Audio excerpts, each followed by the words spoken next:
It is a review of Zebra. 2 hours 44 minutes run టైమ్తో present ఇప్పుడు థియేటర్స్లో తెలుగులో release అయింది.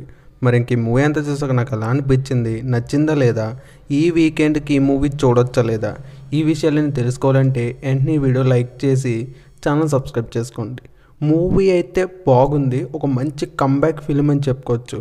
మీలో మొన్న రీసెంట్గా రిలీజ్ అయిన లక్కీ భాస్కర్ మూవీ ఎవరికైతే కనెక్ట్ అవుతుందో డెఫినెట్గా ఈ మూవీ కూడా కనెక్ట్ అవుతుంది. ఇది ఒక మంచి ఫిలిం, చూడొచ్చు థియేటర్స్లో. ఇంక ఈ మూవీ బేసిక్ స్టోరీ లైన్ ఏంటంటే, మన హీరో బ్యాంకింగ్లో ఉన్న లూప్ హోల్స్ను వాడుకుని మనీ అయితే సంపాదిస్తూ ఉంటాడు.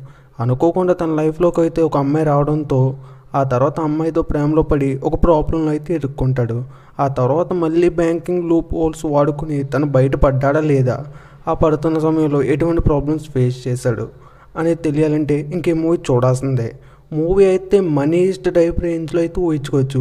మంచి బ్యాంకింగ్ మెసేజ్ ఇస్తూ ఈ ట్యాక్స్ పేయింగ్ ఫ్రాడ్స్ ఎలా జరుగుతాయని కూడా చూపించారు. అవన్నీ బాగుంటాయి, బాగా కనెక్ట్. మూవీ అయితే ఫస్ట్ నుంచి లాస్ట్ దాకా ఎంగేజ్ చేసుకుంటూ ఎక్కడ బోర్ కొట్టకుండా మూవీ అయితే వెళ్ళిపోతుంది. మూవీలో ఎక్కడ ఇది అనవసరంగా సీన్ వచ్చిందనే ఇంట్రెస్ట్ క్రియేట్ చేయదు. మూవీ అయితే చాలా డీసెంట్గా ఎంగేజ్ చేస్తూ స్టార్టింగ్ నుంచి ఎండింగ్ దాకా బాగా ఎంజాయ్ చేస్తుంది. కానీ మూవీ లాస్ట్కి వచ్చేటప్పటికి ఒక పాయింట్ దగ్గర మనకైతే స్ట్రక్ అయిపోతాం. దాన్ని కొంచెం బాగా చూపించుంటే బాగుండు అనిపించే ఫీలింగ్ అయితే వస్తుంది. ఓవరాల్గా అయితే మూవీ అయితే బాగుంది, హీరో యాక్టింగ్ బాగుంది, ఇంకా కామెడీ టైమింగ్ అయితే అదిరిపోయిందని చెప్పుకోవచ్చు. కామెడీ టైమింగ్ బాగుంది.